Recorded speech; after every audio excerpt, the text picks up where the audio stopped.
right. First, let's see. Sunday night, Memorial Day weekend. It's approximately, gosh, 20 after 9 p.m. Waiting for the last of the sunsetters, the sunset watchers, because we got a beautiful view of sunset down at the beach, to leave, and then it's time to close the gates.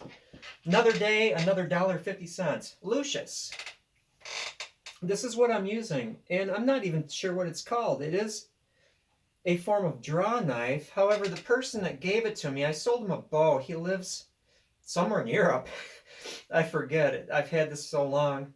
Just sent it to me. He called it a Swedish knife, so maybe that is one form of a Swedish knife. It's a pretty slick little operation. The handle is different, of course, in a draw knife, but no, for all practical purposes, aside from having a bevel on both sides, though some draw knives may have that, it's kind of a draw knife. Okay, you have to pardon me. Scott. Snake River stick bow. I thought that I responded to your email. I'll have to check. I've got so many things coming in and out. Sometimes I lose track, but it doesn't mean that your communication isn't important. It absolutely is. And I did get the pictures of your first painting project, and I thought it turned out really well, and I thought I told you. I probably didn't. It slips through the cracks, unfortunately, and I apologize. You did a really good job painting that bow. I really liked it. And good luck on your second project. If I, in any way, shape, or form, have helped to inspire anyone to do anything, that makes me happy. I'm having a hard time finding my words. Oh, look at this. My $79 violin. Nice unit. I'm really glad I bought it. I'm having so much fun down here. Every so often I get breaks in action, checking in cars and stuff. And so I get to play it. Amazingly, our first music festival is June 8th, which is, holy cow, the Friendship Farm Fest in beautiful Pellston, Michigan. And they received our demo, and we have 2 hours to play, so the guitar player is freaking out because we have 25 songs that we need to learn. Well, I'm afraid I've got the easy job. He has to know the lyrics and play guitar at the same time and organize this. It's like herding cats. It's like wrestling Jello. Getting our new bass player up to speed. He hasn't played in a long time. He was actually a heavy metal guitar player that just happens to own a bass. And so the fact of the matter is he just has a great personality, and he's nice to be around. So even though we did audition, or the guitar player auditioned, I'm kind of on the outside. I'm an outlier in this whole organization. Did audition an upright bass player who's, professional upright bass player. He, the chemistry isn't there. You have to have a group of people that understand each other. And so, like I told Jeff, it's like, don't worry.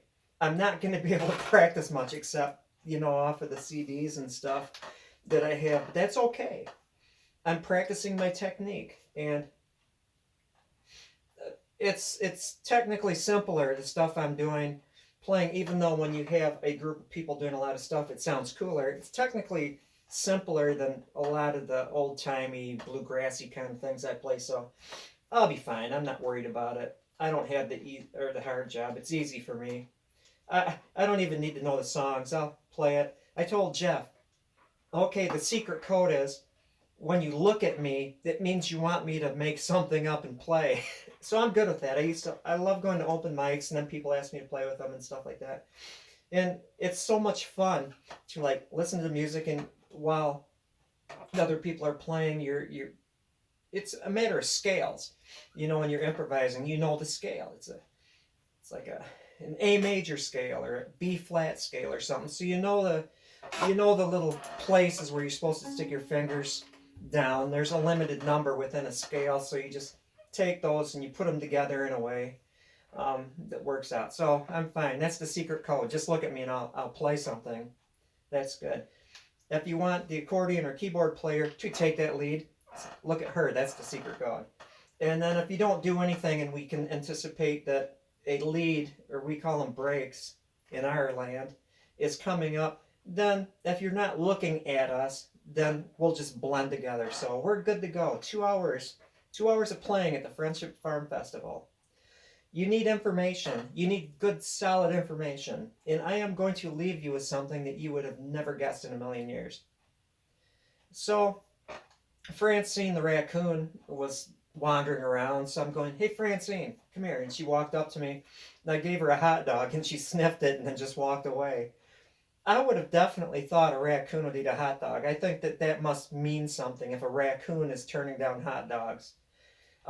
Yeah, I was going to do that series on would a raccoon rather eat a marshmallow or a hot dog. I would have thought it was a hot dog, but that's science. I did my research. I did my research, and it turns out that a raccoon would probably rather eat a marshmallow than a hot dog. That tells us something about our diets. When I'm in this mode, when I'm working every single day from sun up almost, it seems like till sundown, literally sundown, my diet suffers a little bit. I try to get canned food where I run out the kitchen, open a can, and eat the stuff.